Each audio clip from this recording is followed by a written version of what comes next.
So it's so great to see you all here. Some new faces, some old faces. Welcome to the third lecture in our spring 2024 Jewish Ukraine series.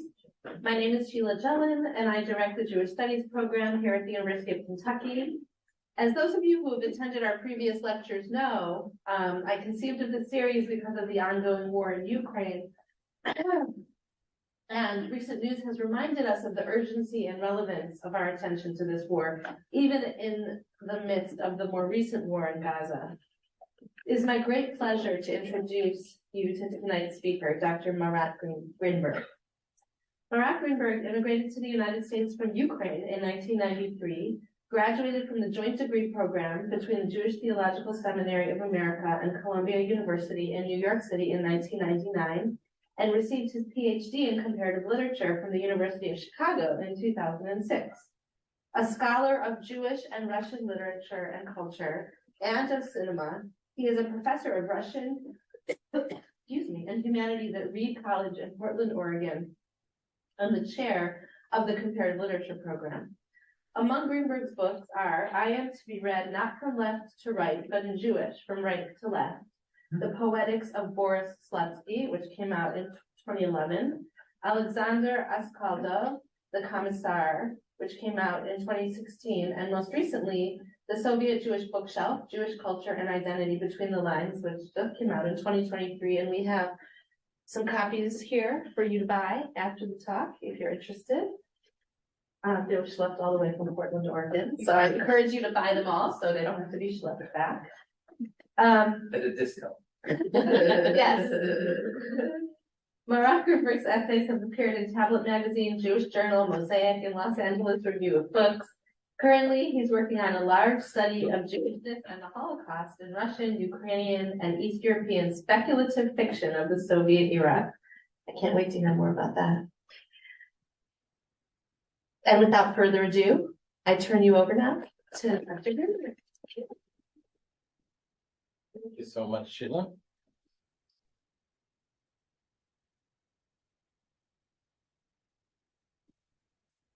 It's great to be here and to be part of this series. Yeah.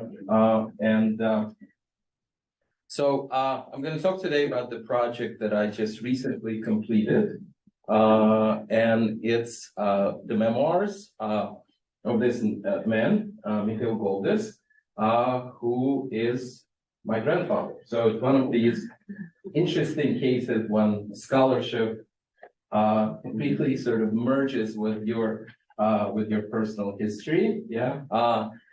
He passed away 4 years ago. He was 94 years old, and so hopefully looking up from heaven and enjoying this talk as well.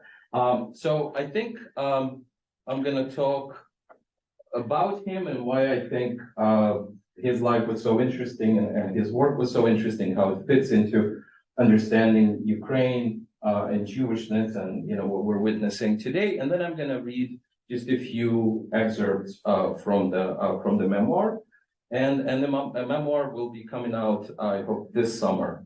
From Academic Studies Press, their new series on immigrant voices. And then we'll have time for questions. So one of my earliest childhood memories is of my grandfather, Mikhail Goldis, standing in the kitchen of his apartment in Khmelnytsky, Ukraine, a cigarette in hand, talking about a case at work, some recent and some that took place a while back. The cigarette would disappear. He'd quit smoking in his early 60s, but everything else continued with new details added, graphic, psychological, and political, which I, now a teenager and an adult, could grasp and appreciate to a much fuller extent. When we immigrated to the US in 1993, my grandfather was 67 years old, energetic, robust, and willing to adjust to the new country and life. This was, of course, hardly an easy process. The pain of immigration is always real, which is why I think he decided, with the encouragement of my grandmother, Maya Mashinskaya, to start putting his memoirs and experiences on paper.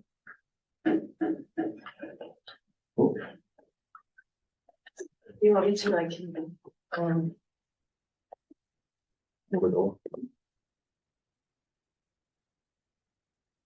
Oh, great, thank you. I'll just do it, yeah. Okay, thank you.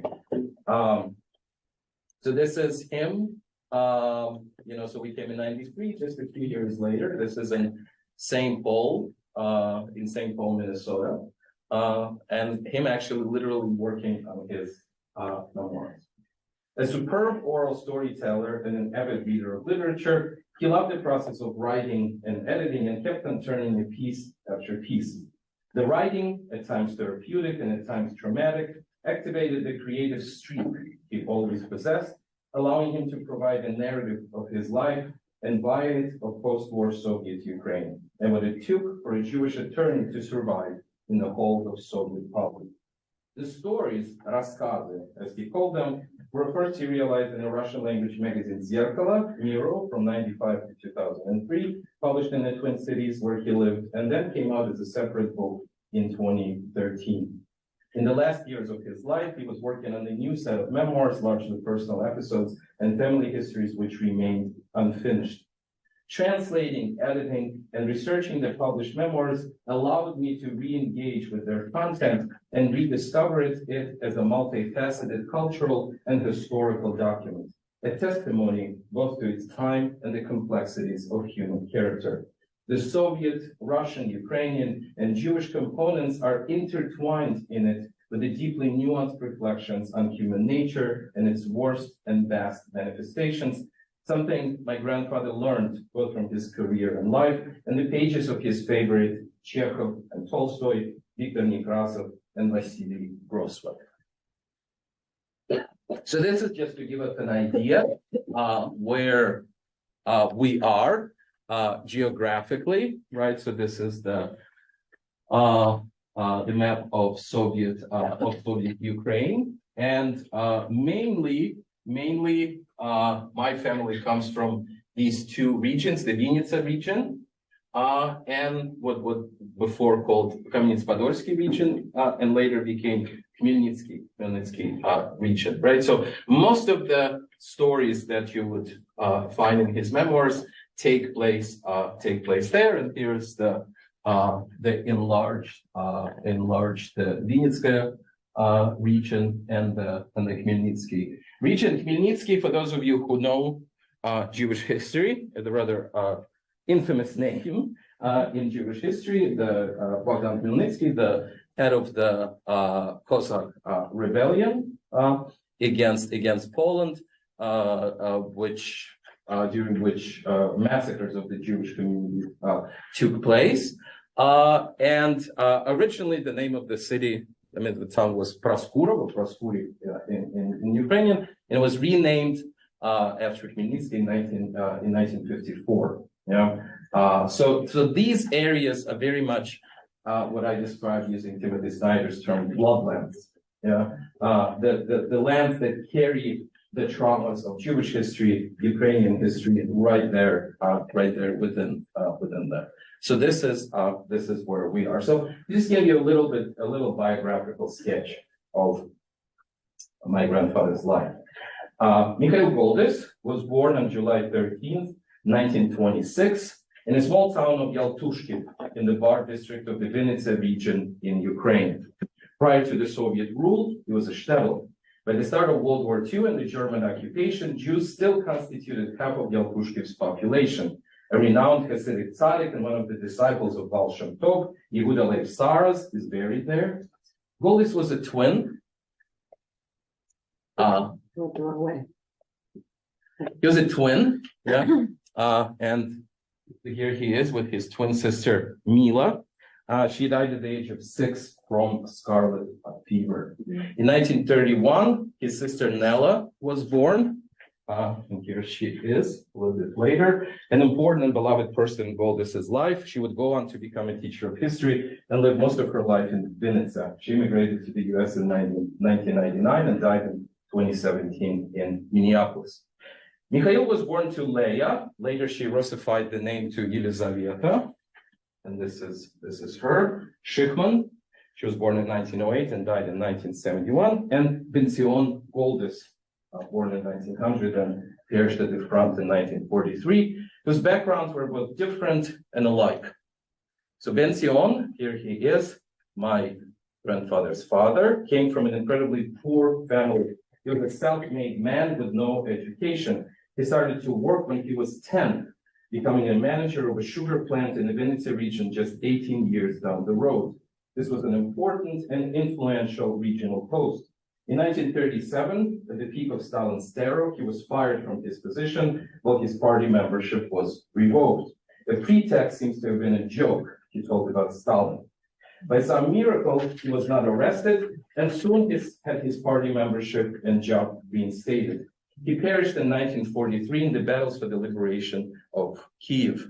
In the letters he wrote to his son from the front, he talked about an incredible pride he had in the Soviet state, which enabled him, an uneducated poor nobody, to truly become somebody. All his extended family, including his mother, were murdered by the Nazis in Yaltushkiv. His father was killed earlier during the Civil War pogrom perpetrated by the Duras troops of Ukrainian insurgents. So as you can see, the bloodlands, yes, the bloodlands. I'll return to his father in just a second, but first about the mother. Sorry, I don't know how to go back. Oh, it's okay. See, how do I go back? Maybe. Oh, here we go. So unlike the Goldises, Leah's family, his mother Leah's family belonged to more of an intelligentsia milieu.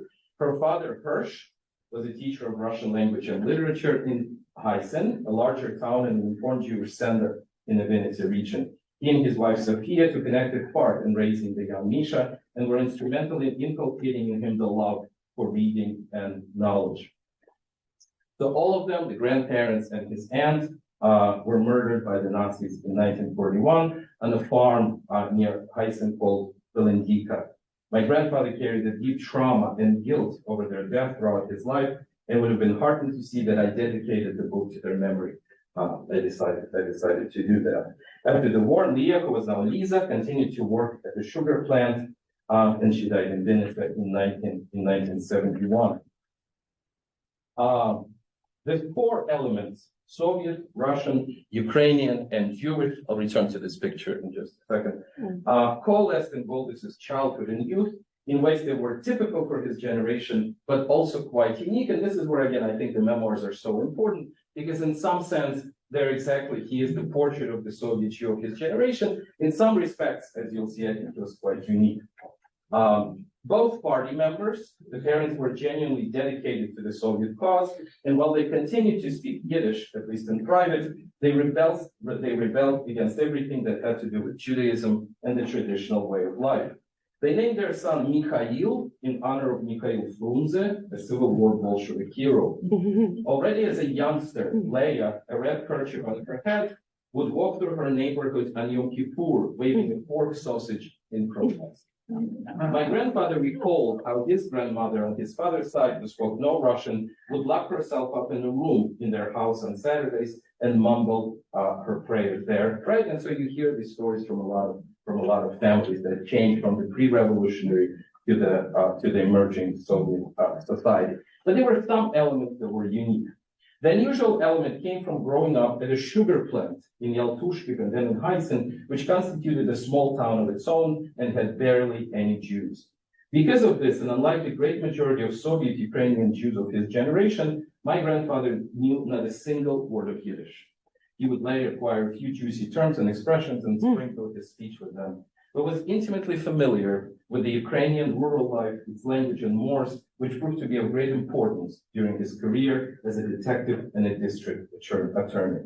Always coexisting with this, however, with his distinct and deeply entrenched Jewish self-awareness and a sense of spirituality, not unsurprisingly in any observant sense. And so this fact that he knew no Yiddish, really quite unique if you think about his generation. So let me come back to this. So this picture that we're seeing now. So this is his father at the front, and he was killed in 1943. So this man who became the head of the sugar plant at such a young age. So let me read this, and then you'll see this picture. So this is my grandfather. So this is from his memoirs. He's writing. When I left for the front on November 3rd, 1943, I did not yet know that I was about to replace my father, Captain Goldis Ichilevich, who perished on October 12, 1943, in the battles for the liberation of Kiev. I took his place the short 3 weeks later, just like in Vladimir Vysotsky's song, we barely had time to look back as our sons went into battle. My father is buried in the mass grave in the village of Lebedivka in the Vyshgorod region, half an hour drive from Kiev. And these are the areas that in the early years of the war, of Russia's invasion, if you know about Bucha, right? So that's exactly these places near Kiev. More than 1,000 warriors who were buried in different places in Lebedivka and the nearby areas during the fierce battles on the approaches to Kiev found their eternal rest there. After the war, the government decided to gather their remains in one mass grave. During the reburial, which was attended by people from the whole region, a priest performed the necessary rites over the dead. Someone from the crowd approached him and said that among the dead there was one non-Christian, a Jew, and pointed to the coffin with my father's remains. Here, there are no Christians, Russians, or Jews, the priest responded to him in a loud voice. They're only the sons of their homeland who gave their lives for it. This was said when unabashed state anti-Semitism blossomed all over the country. Yeah. So here's what happened. And so this is my grandfather, and this is me standing with the back. And right before we immigrated to the United States, he took me to this mass grave, where my great-grandfather is buried. So at that point, I began to be quite obsessed with everything Jewish. I started to learn Hebrew and immerse myself. And so here is me saying Kaddish over him, right, over this Soviet grave, right? So this is right before we left for America. So if you read the memoirs, there's a wonderful chapter that talks about the early years of the war, the evacuation. He and his little sister and mother were evacuated to northern Russia and lived in a Russian village. And this is from that place he was conscripted to the front in 1943. So he was the youngest generation to be conscripted. And after the war, he comes back a junior lieutenant and enrolls in the Kiev State University in the law department. So in 1948, just a few years after returning from the front as a decorated officer, Goldis enrolled in the law department of the prestigious Kiev State University. As you recall, the choice of law was almost accidental, but also intuitively correct. He found joy in studying the philosophy of law, ancient Roman law, and Latin. He would later teach me the Latin proverbs. One of his favorite professors was a visitor from Moscow, Vladimir Pokrovsky, who would begin each lecture on the history of law by writing all the mandated quotes from Stalin and Lenin, Marx and Engels on the blackboard, and then say, and now we're going to discuss the actually important material. There was also a period when Goldis voraciously read, especially the Russian classics, trying to fill in the gaps of his education and got to know the Ukrainian capital. His graduating thesis was on the utopian classic Mikhail Chernyshevsky, What is to be Done, which Goldis made a point of writing without any prescribed hackneyed ideological criticism, and he was very proud of that fact. He wrote in the unfinished biographical account, quotation, "My student life was filled with joys and levity. By the end, in the early 1950s, it also became saturated with a healthy dose of anti-Semitism, the vile state anti-Semitism," right? And for those of you who know a little bit about Soviet history, Soviet Jewish history, the war ends, the Holocaust, and Stalin initiates a number of campaigns directed against Jews, the so-called anti-cosmopolitan campaign, and then the Doctor's Plot. And then eventually his plan was to take Jews from the European part of the USSR and send them to the camps in the north. Most historians agree that that was the plan. That does not happen because Stalin symbolically dies on Purim, right? So it is during these campaigns that my grandfather is a student at the Kiev State University.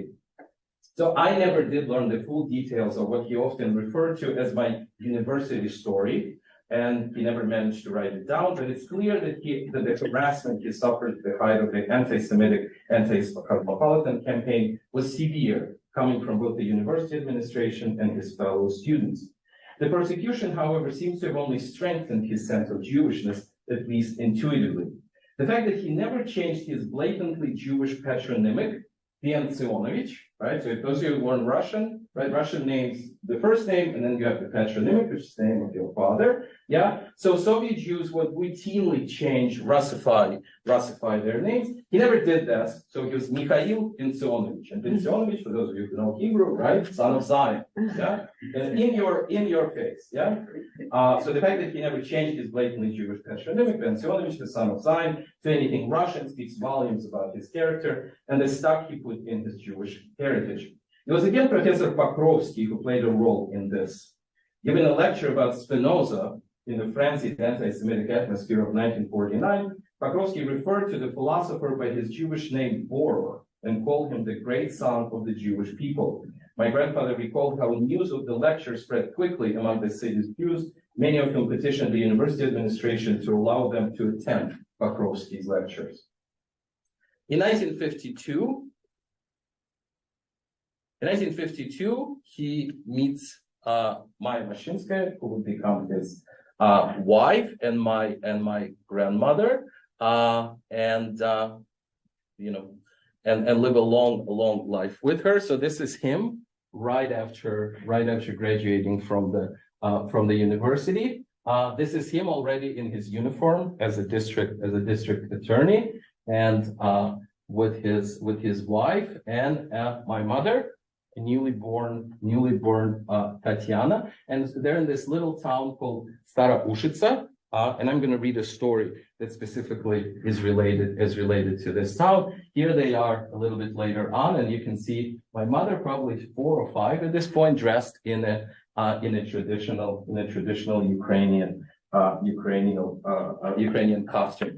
If you read the memoirs and more of my preface, you'll see the story of my grandmother's life, her family, which is also quite interesting. And again, these bloodlands, yes, so many of her relatives buried in these ravines scattered throughout Ukraine. My grandmother became a teacher of Russian language and literature, and she played an important role in, as I said, in asking my grandfather to start writing these memoirs and becoming essentially his editor. Let me just read to you this one little fragment that he said. So they were together for 54 years until my grandmother's death in 2007 in Minneapolis. And this is the Russian edition of the book he dedicated to her, noting, "My fate was decided the very first time I saw her. Her part in the appearance of my stories is invaluable. From the first days of writing, Maya became my active and irreplaceable partner. With her incredible knowledge of Russian language and literature and a God-given pedagogic talent, she would provide both treasured advice and criticism. She would always do so delicately and tactfully, sparing my authorial pride." So he outlived her by 13 years, right? Another boat there, just outside of Minneapolis. Okay, so now let me talk a little bit more about the memoirs and again why I think he provides such an interesting insight, and then I'm going to read a few excerpts. So Goldis' career in law enforcement as a detective and then a district attorney spanned almost 40 years. Its vicissitudes, failures, and successes are portrayed in this book. His personality, reserved, self-deprecating, but also incredibly warm, dignified, and vivacious, with a genuine interest in and love for life, comes through his narrative's voice, which I hope to have captured in English. The book speaks for itself, right? And all of these elements, the Soviet, the Jewish, the Ukrainian, the professional, come together in these, I think, interesting ways. So again, some of the uniquenesses about his life. So most of the Jews who went into law in the Soviet Union, and there were quite a few, became defense attorneys, and thus his choice to enter the prosecuting branch was quite unusual. What attracted him to it? Certainly a pursuit of justice and the thrill of detective work, not the desire to be close to the regime. While the job required joining the Communist Party and serving essentially as the arm of the state, my grandfather developed from early on a profound skepticism about the authorities and an eventual understanding that the Soviet system was totally and irredeemably corrupt. Let me read you. This is an interesting. In an unpublished memoir fragment, he recalled how Maya, then his fiancée, came to visit him in Kyiv, and they decided to go to the opera. So they come to the opera in Kiev, they can't get in, and they go to the back door, thinking maybe they'll be able to get this way. And what they're witnessing that there is a convoy of cars just driving by, and who exits out of those cars? All the party elite of Soviet Ukraine, And as they approach this back entrance, there's the director of the theater, opera theater, standing there, right, in a tuxedo, and he starts bowing down to each one of them. And depending on the rank of the person, the bow would be right splendid to the highest party elite, like he would hit the ground, right? And so here, this law student, and literature student, his fiancée, standing and witnesses this. And my grandfather says it was absolutely mind-boggling to them, right? That this is, at that point, he says, I began to realize, like, this is what the Soviet system is all about. So honesty and integrity were the two qualities Goldis cultivated in himself the most and praised in others above everything else. In the Soviet context, this meant that he never took bribes of any kind and was thus considered an oddity in his circles. And I think there's still people around who know him from his days as a district attorney. That was the one thing that comes to mind. Goldis never took bribes. At the same time, as the readers of his memoirs will discover, on the scale between stringency and leniency, he often fell on the side of leniency, which led at times to him breaking the law. A brilliant detective who cracked some of the most intractable and long-standing cases, which reached all the way up to Moscow, he was certainly guided by law, but also the realization that it could not encompass all the complexity of human nature and relations. What mattered to him were the individuals caught up in life's contingencies. In this respect, he reminds me of George Simenon's Inspector Maigret or Colombo, played by Peter Falk. Thus, never a dissident or an outright rebel, he made bold decisions that could have easily demolished his career. His favorite Russian classics, especially Tolstoy, played a role in this philosophy of balancing justice and empathy. Summed up in this one sentence from one of the stories in the memoirs, I thought about how easy it is to humiliate a person and how little a person needs to feel happy. Indeed, some of the folks Goldis portrays resemble the perennial little man from the Russian canon, transported into the post-Stalinist, post-World War II, and post-Holocaust Ukrainian provinces. Perennial was also Goldis's position as a Jewish insider-outsider within the system. This is the one recurring theme in his memoirs.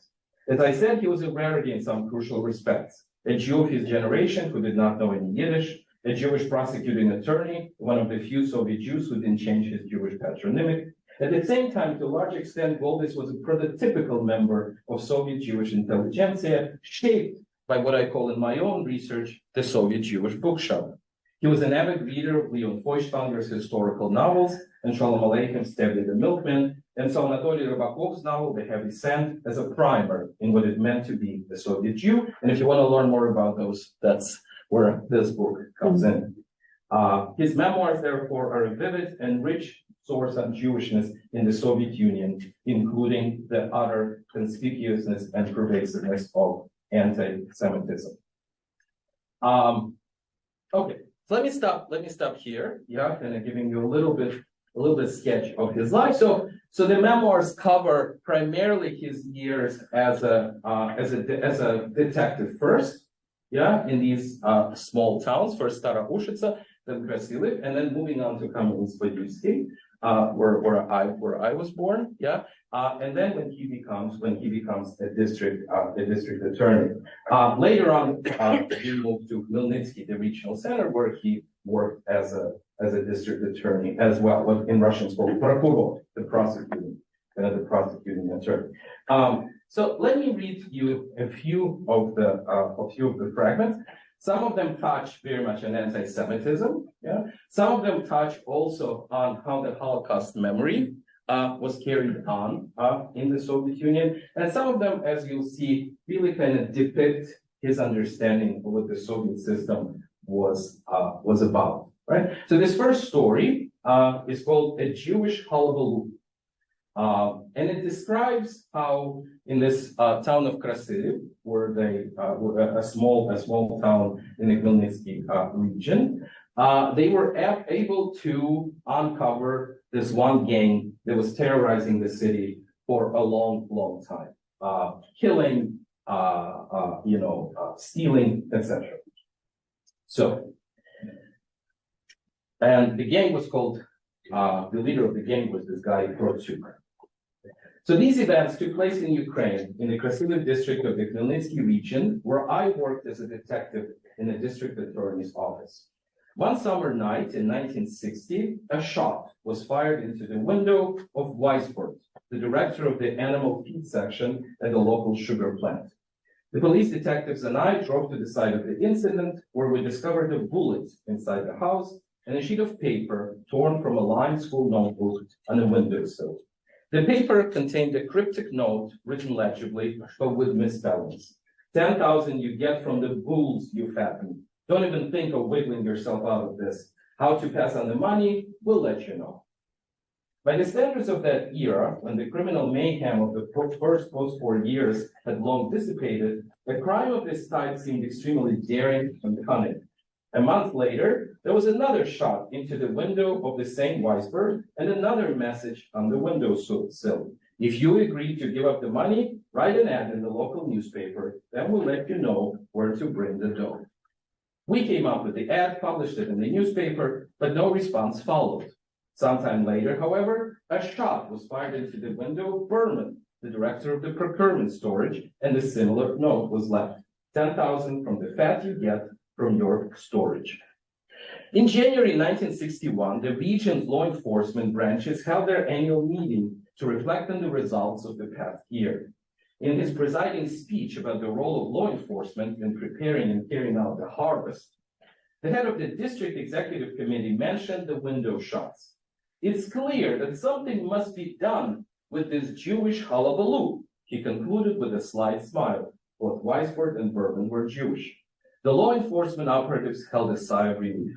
If the authorities believe that this is merely a Jewish hullabaloo, then they shouldn't worry too much about finding the culprits, right? And so that immediately already gives you that atmosphere of open anti-Semitism, not even concealing the fact. So then he goes on to tell how, in fact, Protyuk, the leader of the gang, was arrested.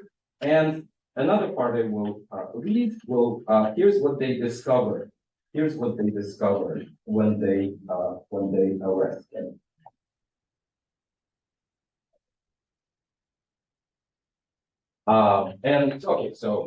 So they murder one person, this Protyuk and his gang. Again, they murder this one guy. The body is discovered, yeah. And so this Protyuk, who is now arrested, starts telling me what happened. So my grandfather says, we lit up our cigarettes, and Protyuk began to tell me about Holod's murder. Holod is the name of the guy who was murdered. After yet another robbery, Zaika, that's another member of the gang, hid some of the stolen goods in the attic of Holod's house. Holod found them by accident and threatened to inform the police. Zaika told Protyuk about Holod's discovery, and it was decided that Holod would have to be killed, on which Protyuk notified his wife, Holod's sister. He suggested that she sacrifice the brother for the sake of her son and husband. She agreed. That night, Protyuk strangled the sleeping Holod by tying a wired noose around his neck. Protyuk and Zaika hurriedly drove Holod's body to an empty field on the outskirts of Krasivy and buried him there. The next day, Protyuk brought us to this field. The search for Holod's body began, but nothing was found. Most likely, Protyuk mixed up the place, since the body was buried in an unmarked clear area. Yet the next day, as the search continued, multiple human remains were uncovered. This was unexpected and inexplicable. The forensic experts were called in. They determined that these were the remains of children of different ages buried approximately 20 years ago. Thus, special materials about the massacre of children in Krasivy during the war were added to Protyuk's case. A few days later, as more facts came to the fore, we learned that these children were shot by the Nazis and their Ukrainian collaborators. The children came from mixed Ukrainian-Jewish marriages. Some of their mothers, Ukrainian women, came to see us, testifying how their children were taken away from them and murdered because their fathers were Jewish. It was unbearably difficult to listen to them and see their grief, realizing that after 20 years, we unwillingly tore open the old wounds.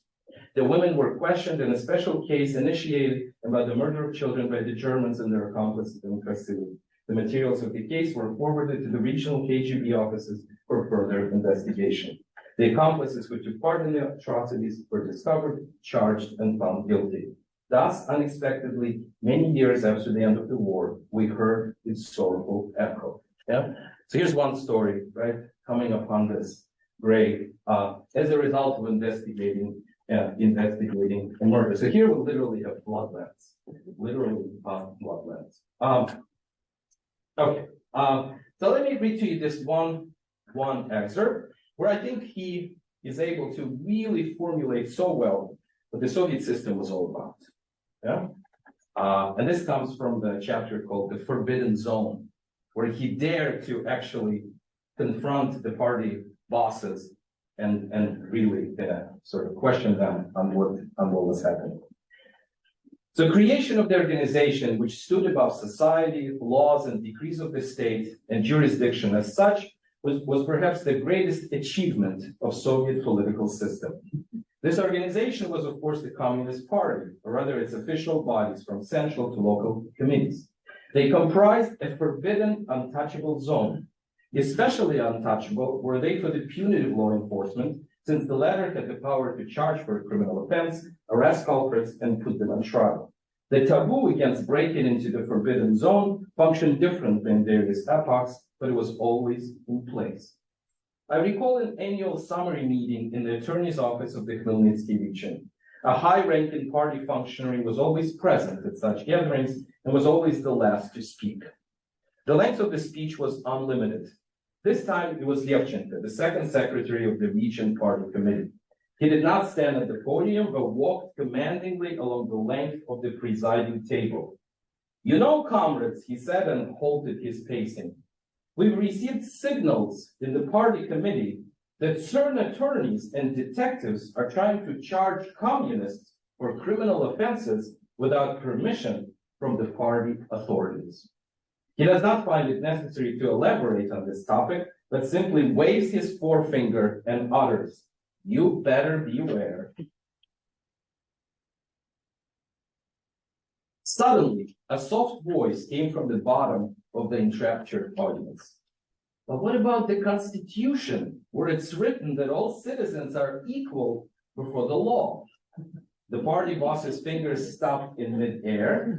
After he regained his composure, he pronounced firmly, "And what does the Constitution have to do with this?"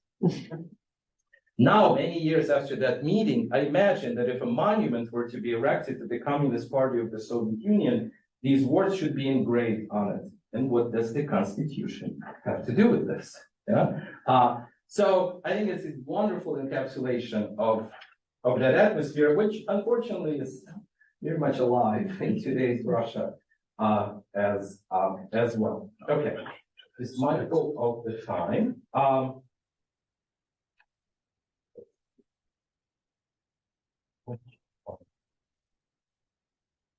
Okay, so let me read you this story. Yeah, so it's called "Guilty Without Guilt," and it's another story very much about anti-Semitism. The Khmelnytsky region was awash with excitement caused by the arrival of the new regional boss. This was Alexei Vachenko, appointed as the first secretary of the region's party committee. Later, he will become the speaker of Ukraine's Supreme Council. Sensational stories traveled fast about who he was and what he might do. Since hardly anyone knew what Vachenko looked like, he could keep his entourage at a distance in paying cognitive visits to factories, organizations, stores, markets, and cultural venues, exposing their faults and ruthlessly punishing the culprits. Soon after his arrival, the new industrial, commercial, and cultural sites rapidly sprung up around the region. Gossip and hearsay grew around his first steps, making it impossible to separate the truth from the legends. There was no doubt, however, that an energetic and willful person was the new sheriff in town. In the Krasili district, the district party committee held a plenary devoted to fighting crime in the area. A number of law enforcement representatives were invited there, including me as a detective in the district attorney's office. Vachenko was naturally there as well. I look forward to seeing and listening to him up close and personal. Filled with the standard formalities, the plenum's agenda was moving in the predictable, slow manner when suddenly someone from the audience passed a note to the podium. The presiding chairman read it and immediately handed over to Vachenko. Alexei Fedorovich got up, his overweight body hanging over the table. He read the note aloud. It stated that while the plenary was discussing the issues of fighting crime, there was a criminal sitting among its participants. The head of the kolkhoz collective farm, the road to communism, Grigory Golder. I knew Golder as I knew every other kolkhoz head in the district through my detective work. He and I were on good professional terms and never discussed any Jewish topics. I, however, held him in high regard, precisely because he was one of the handful of Jews in charge of a kolkhoz in the entire Ukraine.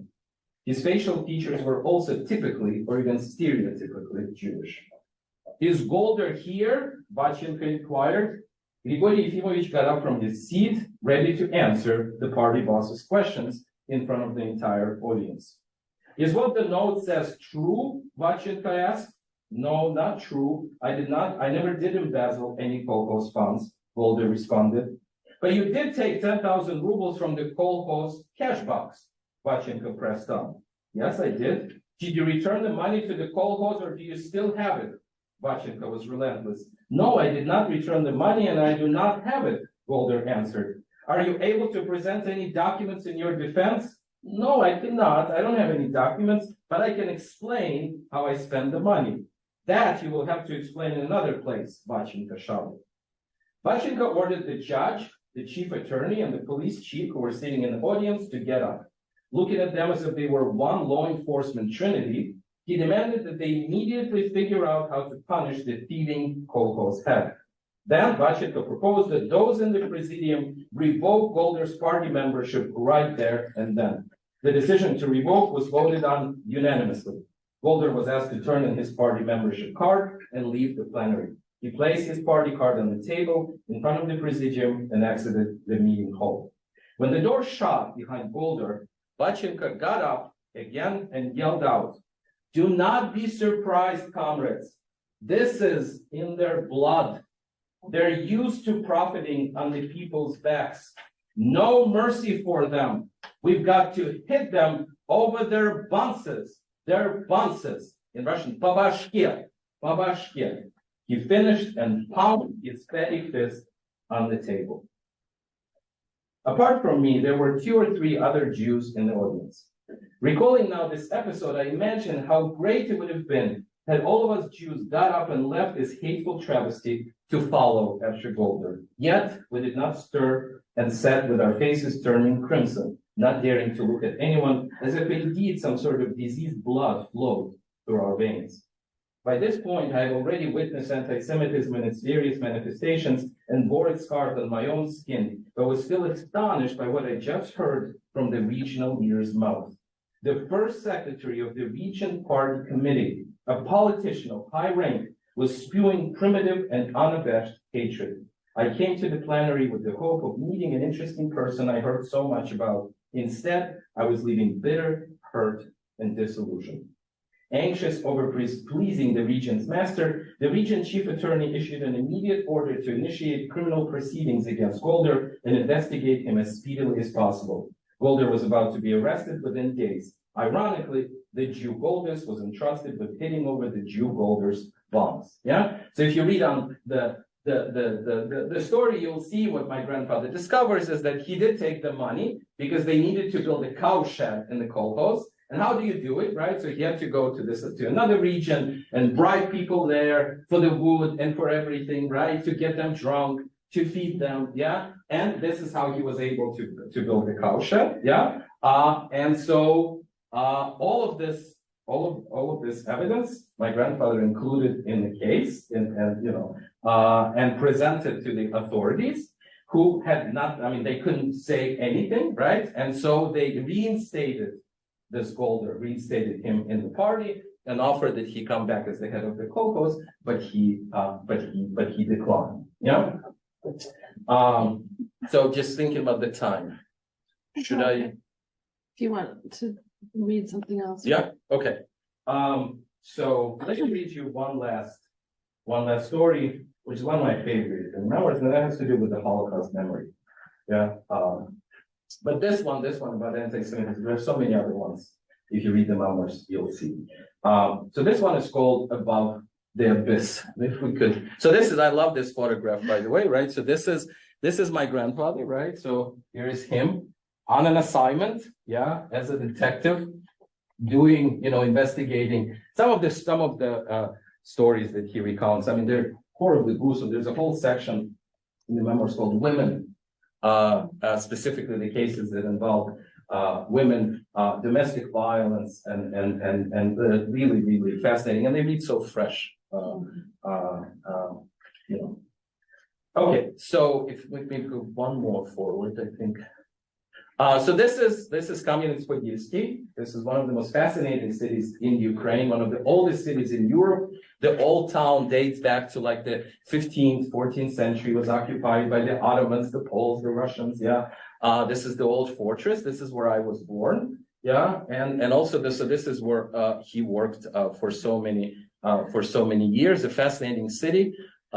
Where, by the way, the film Commissar that I also wrote a book about, is under exploited. Commissar was shot there, as were many other films. It was really kind of this place for to be producing films. We could go one more. Okay, so this is my my grandfather and grandmother right after they were married in Staroushica. It's not a very good picture, but you'll see when I'll be reading. You'll see why it's important. So it's called Above the Abyss. This place is long gone. It was demolished in the 1970s, flooded during the construction of the hydroelectric station on the Dniester River, where there used to be people, where houses used to stand on streets and alleys, where gardens blossomed and birds sang, the water covered it all. It's referred sometimes as the Ukrainian Atlantida, right? The city that was covered with water. Ukrainian Atlantis. When I stood many years later on the shore of this reservoir, Atlantis, I felt a deep discomfort. It seemed that the life, still vibrant, was buried right under the water, that everything froze under it. Everything that sang and struggled shone brightly and rushed forward, to quote from my favorite Marina Tsvetaeva's poem. I sensed that if only the water could be removed, I would again see on this spot the streets lined with houses, the people I knew, and glimpse among them the young myself. This place used to be a small town, a district center, Staroushica, in the Khmelnytsky region. Before the war, it was a shtetl filled with Jews. Here, in 1953, I started my career in the district attorney's office. Here, I also learned a story, which I'm now putting to paper. The story will be brief, since it is based on the only information I once received. It does not have the details which often fill such narratives, rendering them more vivid. The people who recounted to me, its participants, did not provide any specifics, and I'm afraid to embellish anything and distort their lived experiences with my imagination. But even if my account were as brief as a telegram, it would still belong on a page. There are stories that simply cannot be forgotten. My wife Maya and I drove to the new place in the body of the truck. The road from Kam'янets-Podilsky to Staroushica is a strikingly picturesque 15-kilometer highway. Its sporadic short, flat sections interspersed with steep elevations and precipices, sharp turns and bends. Many forests disappear behind tall and often steep cliffs, ending in the abyss. We rode the whole way over this abyss, which took our breath away with its beauty and peril. And so behind them, you can see some of that.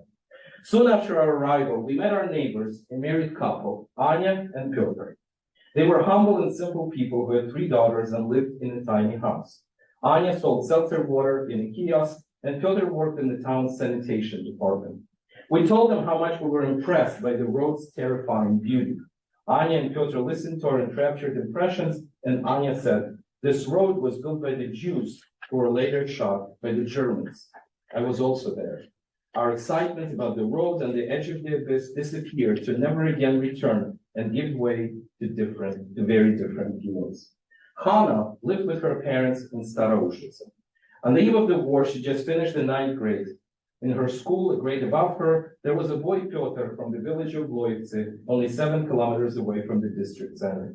Hannah and Piotr couldn't be more dissimilar. The red-haired Hannah was the town's beauty. Piotr was undistinguished in either his appearance or height. She was sociable, cheerful, and active. He was a silent brooder and avoided any loud gatherings. Hannah was a good student, Piotr not so much. She loved music and poetry, while he was indifferent to either. Piotr was in love with Hannah. She did not reciprocate his feelings and was apathetic toward him. The young man pined after her as would anyone else, suffering from unrequited love. The Germans arrived in Staroushitsa in the first days of the war and began Aktionen, which they carried out throughout the entire occupied Soviet territories. The Aktionen, whose consequences still shatter the world decades after the end of the war. The whole population was separated into two groups, Jews and non-Jews. The latter could live in servitude under oppression, in terror, but they could live. The Jews had to die, disappear from the face of the earth until the very last one. The borderline between life and death went like a watershed between the people who just yesterday were neighbors, used to visit each other's homes, worked together, studied together, fell in love and married each other, started families. The war also intensified the old hatreds that were always there. Piotr and Hannah ended on the opposite sides of this watershed because she was Jewish. The highway between Kamenets-Podilsky and Staroushitsa was not yet finished when the war started. It was important for the Germans as a connecting road, and they decided to use the Jews they doomed to death to finish building it. A ghetto was set up in Kamenets-Podilsky where they herded the Jews from the nearby areas, including from Staroushitsa, as well as the much farther places like Hungary. Hannah was interned in this ghetto. Piotr learned about this when he was back home in his village. He took a small knapsack, put in a loaf of bread, a piece of lard, a knife, and a sack, and set out on a journey without telling anyone. By the evening, he reached the ghetto and kidnapped Hannah from it. He put her into the sack and hoisted it on his back. 32 kilometers separated the ghetto from this village. He walked all this way along the road above the abyss, the road lined with the forests and cliffs, carrying his priceless cargo in the sack, afraid to come across anyone.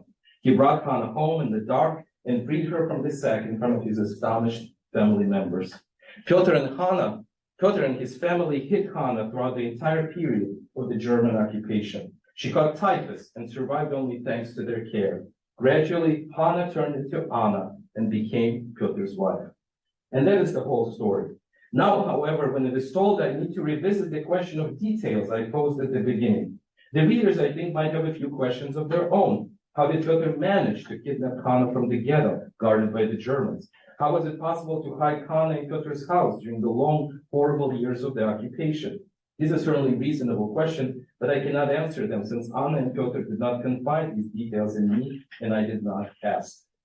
Many in Staroushitsa knew the story in the first post-war years. From some people, I heard a version that Piotr paid one of the Ukrainian guardsmen in the ghetto to get Hannah out and was later able to obtain forged documents for her as if she were his relative. Perhaps this is indeed what happened. I'm relaying only what I heard from Hannah and Piotr's mouth. The village boy freed a Jewish girl he loved from the ghetto, carried her in a sack for many kilometers, hid her in his house, and thus saved her. Was Hannah able to fall in love with Piotr, reciprocate his love, the love which saved her life? Or did the feelings of high duty, respect, and gratitude come perhaps in the place of love?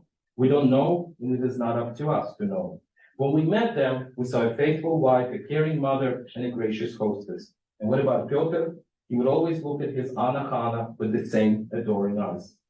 Before Staroushitsa was flooded, its residents dispersed wherever they could, running from a sinking ship. Prior to their departure, Piotr came to Kamenets-Podilsky, where I worked then, and stopped by to say goodbye. He was leaving with the family for Odessa.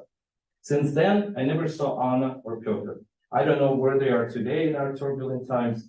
I hope that they're all right, that fate or God smiles upon them and their children.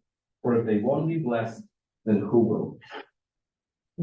And what is really interesting is that I was able to discover in the Yad Vashem database this family, and the details that my grandfather provides, they're also in that story. There are more details, but it's so interesting that the one detail is missing, the detail that was provided to Yad Vashem, and that's the detail about the law.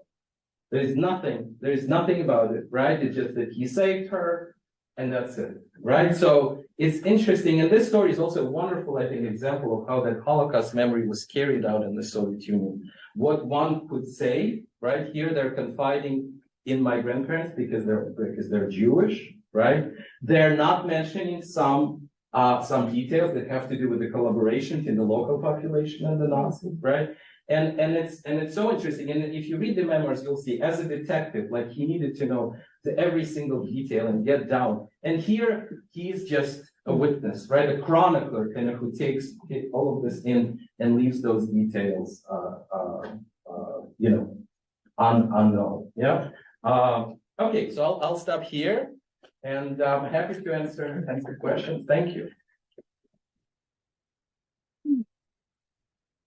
Those people who are participating on Zoom, you're welcome to drop your questions into the Q&A.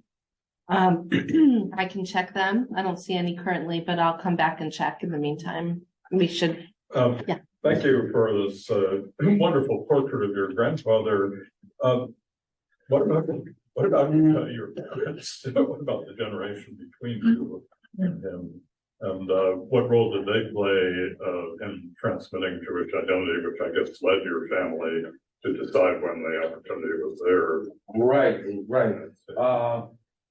So I think to understand, so my parents' generation, right? I think that book, the Soviet Jewish bookshelf, is really where I tried to do that, right? So my project in that book was to reconstruct in a Soviet Jewish cultural memory, Soviet Jewish experience and identity after the Holocaust, after the war, after Stalin's death, right? And how I do that in that book is through the idea of the bookshelf. In other words, looking at reading specific books, reading them in a specific way, right? Seeing reading as this one crucial element that really sustained and bolstered the identity of Soviet Jews, right? So if you look at my parent generation, so they were born in 1955.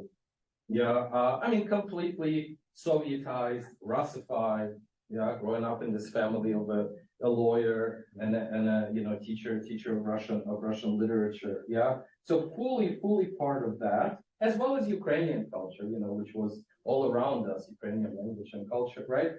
But thinking about, so there were specific books, that I discussed, for instance, the novels of Leon Feuchtwanger, this German Jewish author. And his books were really treated by Soviet Jews as sort of, I call it Soviet Jewish scripture, right?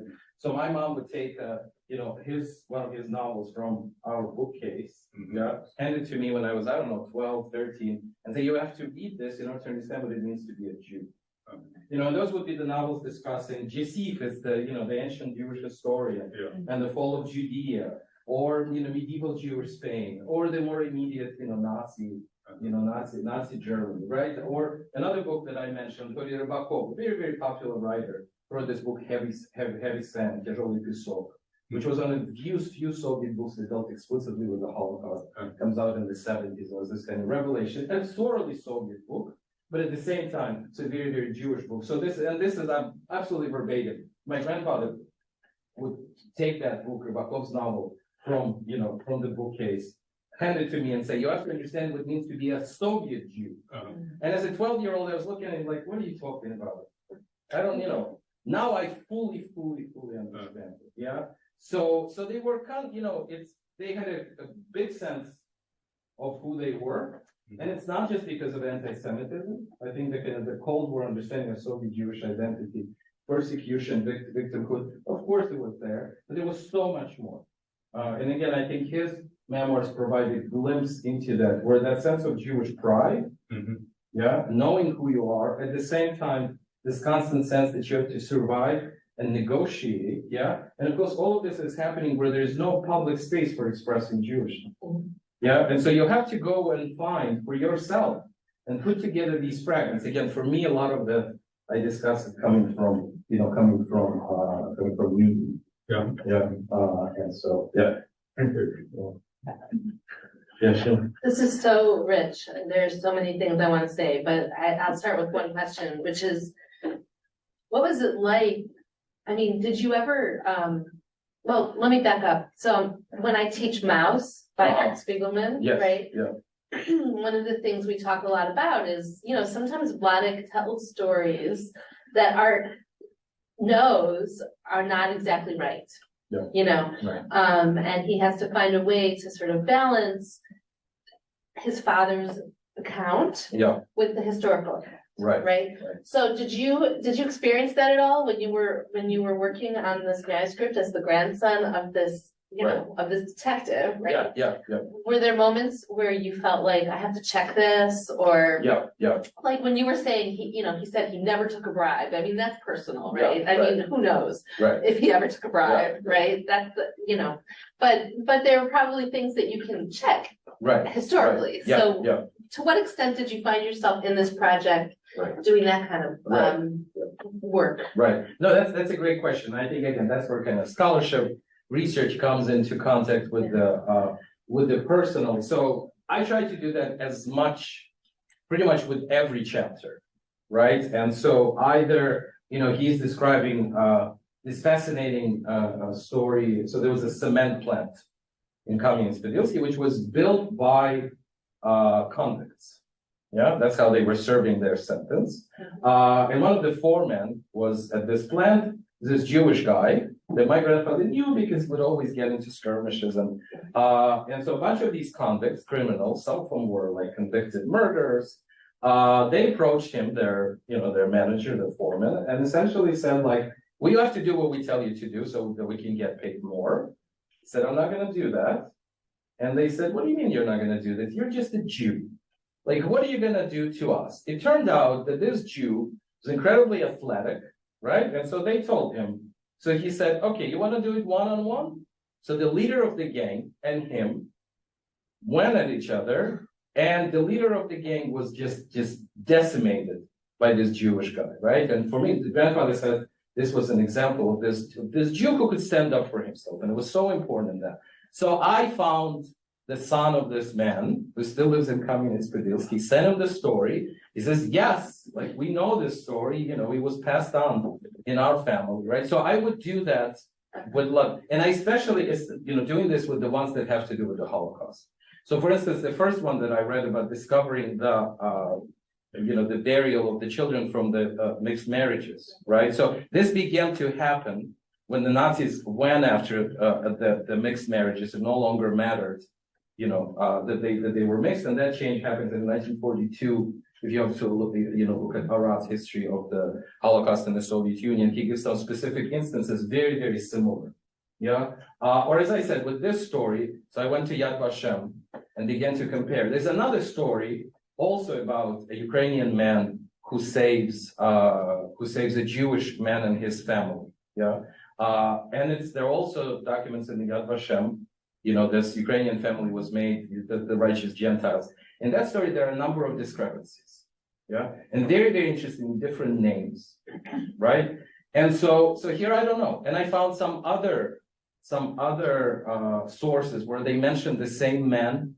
Some clicks, some doesn't. Mm-hmm. To me, it's really interesting because that's an example, again, of how this Holocaust memory was formed in the Soviet Union, where there really was no place for forming a Holocaust memory, right? And so those oral kind of inaccuracies are, to me, really a window into that mindset. And as I said, my grandfather, if you read this, you'll see it's so exact with these details, right? That you remember that all, and you can go, I guess, to those files and and check all this. Here he stands back.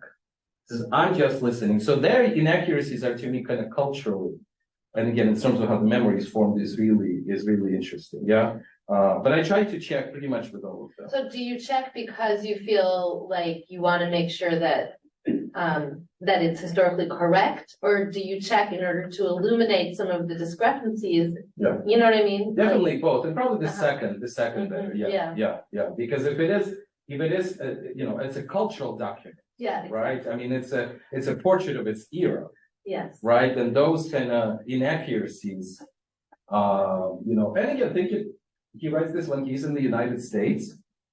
Think about how memory works. Exactly. Right, and it's interesting. Like as I said, just a few years before he died, he was writing a new set, much more personal, and looking through his papers after his died. So there are some where he is writing the same sentence all over again, and it's not because of problems with memory, because he's really trying to sort of remember, like he would remember his first love, and kind of really remember how it was. Yeah, and so yeah. So do you write about that in the book, about your just your approach to checking. Yes, yeah, both in the introduction and the footnotes, yeah, so there are quite a few footnotes that touch on. Sounds great. Yeah. Yes. I have many questions, but I'll start with the one about evacuation. Mhm. Do you have, is there any information from his memoirs about, first off, well, why they were evacuated and what it was like in evacuation?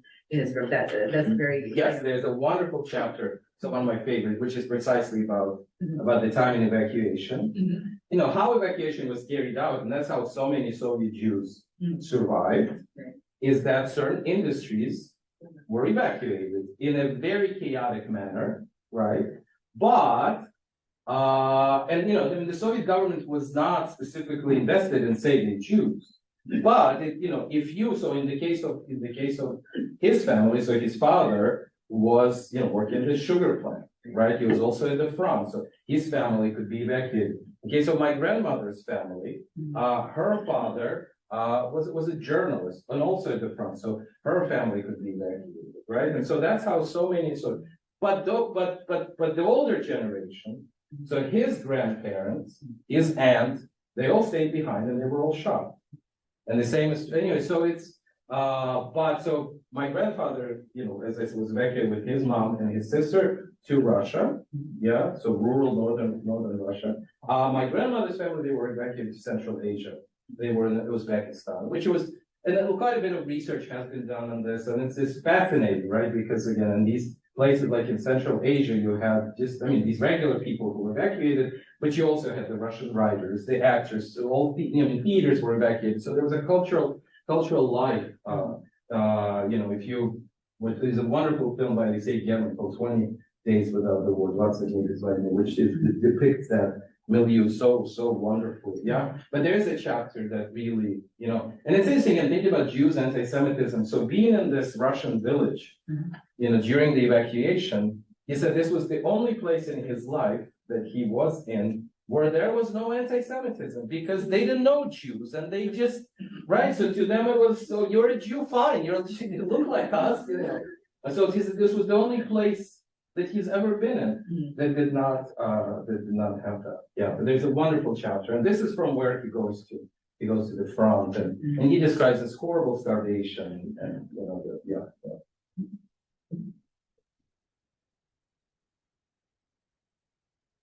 Yeah. It's probably the question that, this is my own copy. Okay. So this is probably the question that I would like to ask as someone who lived through the experience, as well as someone who is researching this experience. And of course, my question is related to a chapter that outlines children's literature as the subject of my inquiry. Right. What do you think? What was this message of the previous generation to the young Jewish generation with such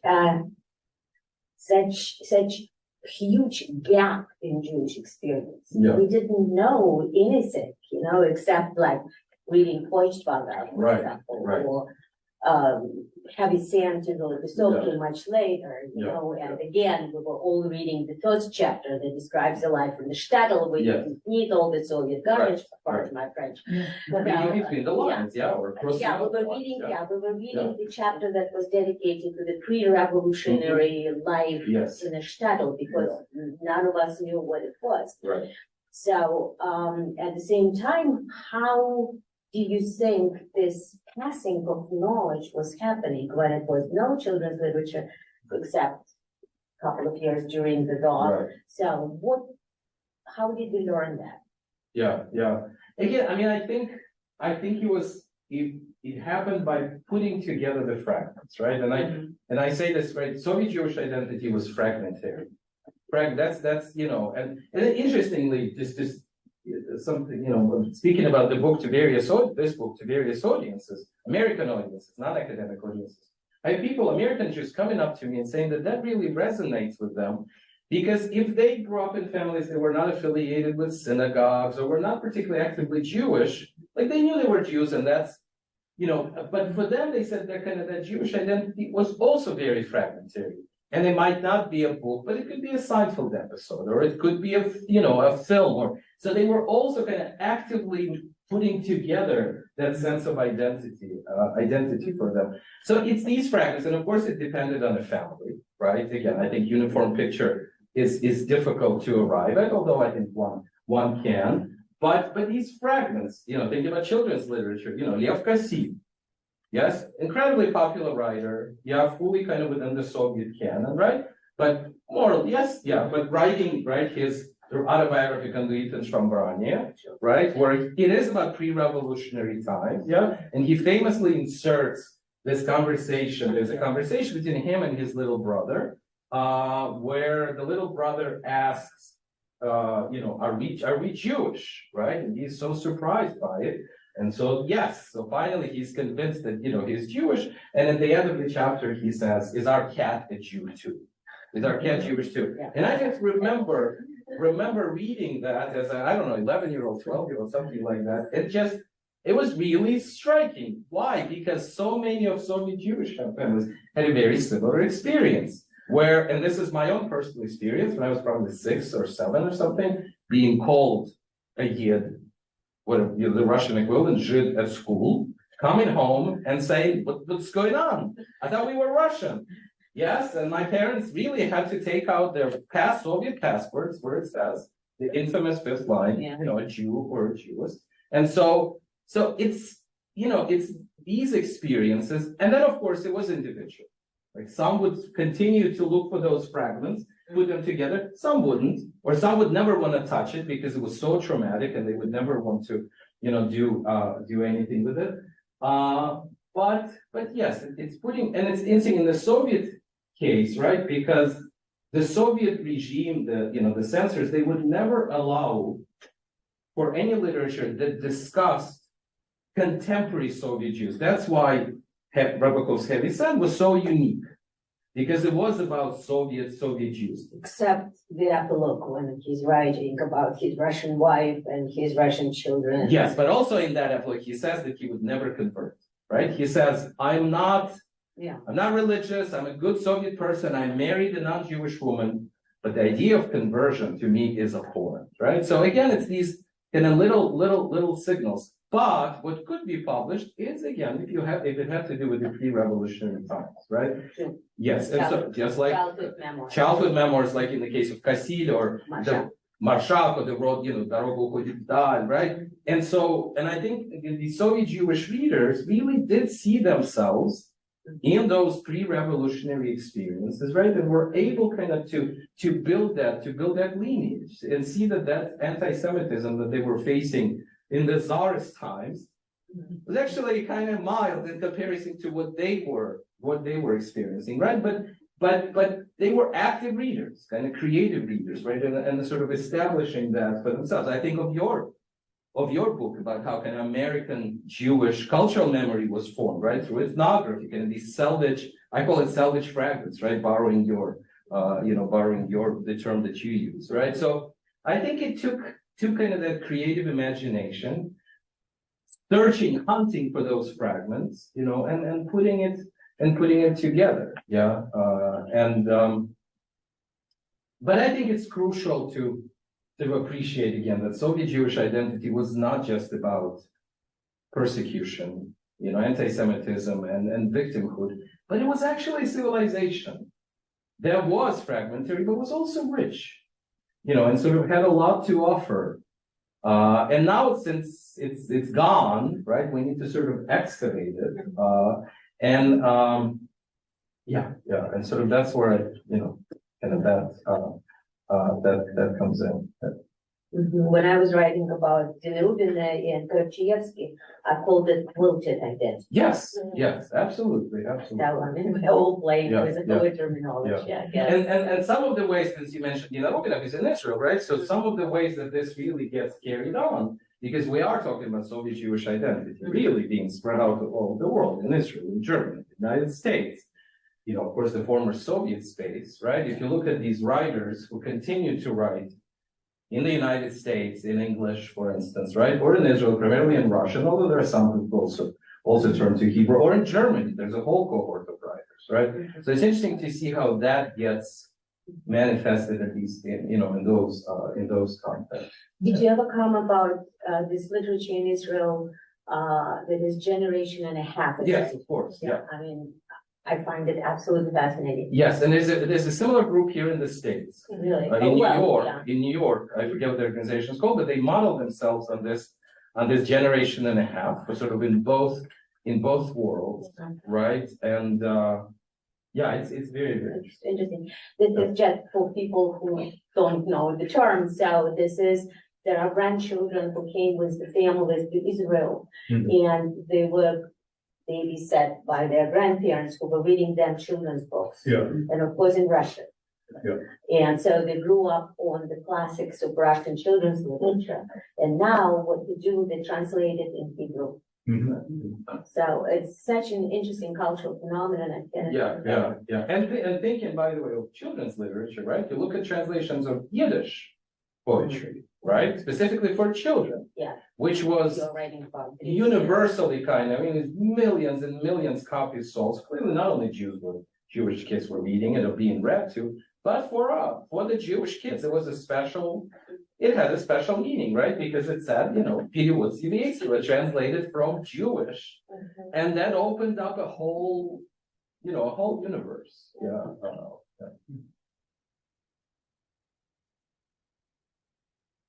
Any other questions? Well, I'll ask the last question then. So I was just cleaning off my bookshelf today and I came across a book by David Vesmogas. Yeah. I wonder if you could just comment on sort of where you think your grandfather's memoir will fit into this corpus of, post-Soviet American Jewish literature. Well, thank you. That's such a fascinating question. Yeah. I hope it actually fits somebody close to Vesmogas, because I think he's a wonderful writer. And I think he's a wonderful writer. If you know he's in Toronto, he's a Canadian author, and his family came from Riga in the 1989, yeah, so late 80s, so around a little bit before my family comes, and he writes short stories, but also has a number of novels, and I think he's a wonderful writer, especially when it comes to Jewishness. I think his sense of both Soviet Jewish identity, which you see in his first collection of short stories called Natasha, is wonderful. Which is more, so that sense of Soviet Jewishness and kind of not belonging and the experience in Canada, but also his novel called The Betrayers, where the protagonist is based on Natan Sharansky, one of the leaders of Soviet Zionist movement, refusing movement, politician in Israel. It's a wonderful novel. I reviewed it when it came out, and I called it the Zionist novel. Right, I saw it as an example of a writer of writing a fascinating text, but also a text that was infused in these positive ways with a sense of Jewishness, Zionism, and it's a really interesting work, which I think marks him as different from like writers like Gary Steinbeck, that I think when it comes to these issues just does not engage or really fails in some, so I hope it's just somebody close to Vesmogas. It's a fascinating group of texts, like Lara Vafnir. Yes. And again, it's for like the past couple of years, I was part of the international group of scholars working on Russian literature in Israel, where it's interesting that there are so many more writers, and in general, so many more Soviet Jews than in the States, but very, very few of them write in Hebrew. There's really still this disconnect between the Hebrew literary establishment, the scene, and those who write in Russian. But there are some exceptions, but there are so many who continue to write in Russian, and it intersects in some interesting ways with my project on sort of science fiction, because some of the key figures in that that world also ended up in Israel, and so there are some interesting intersections. Kind of a long conversation. Yeah. But the memoirs should be coming out, as I said, during the summer. So I hope you pick up a copy. And thank you. This was great.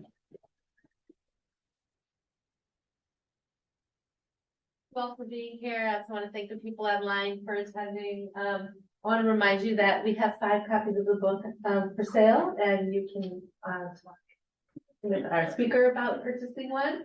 I also want to remind you that we have 2 more lectures in this Jewish Ukraine series. The first will be taking place. I forgot my typed notes, but I have it on my computer. Just one second. The first will be given by Amelia Glazer, who's a scholar of Ukrainian literature at University of California, San Diego. She's really wonderful. And that will be on March 6th. It will only be on Zoom. It will not be in person. So please look out for that. And then on April 3rd, we have a lecture by our own Raymond DeLuca, who's in the same department that I'm in, the Department of Modern Classical Languages, Literatures, and Cultures, and he'll be discussing the poetry of Ilya Kaminsky and some film, and you probably know more about what he'll be talking about than I do, because you had lunch with him today. And he's wonderful. He is wonderful.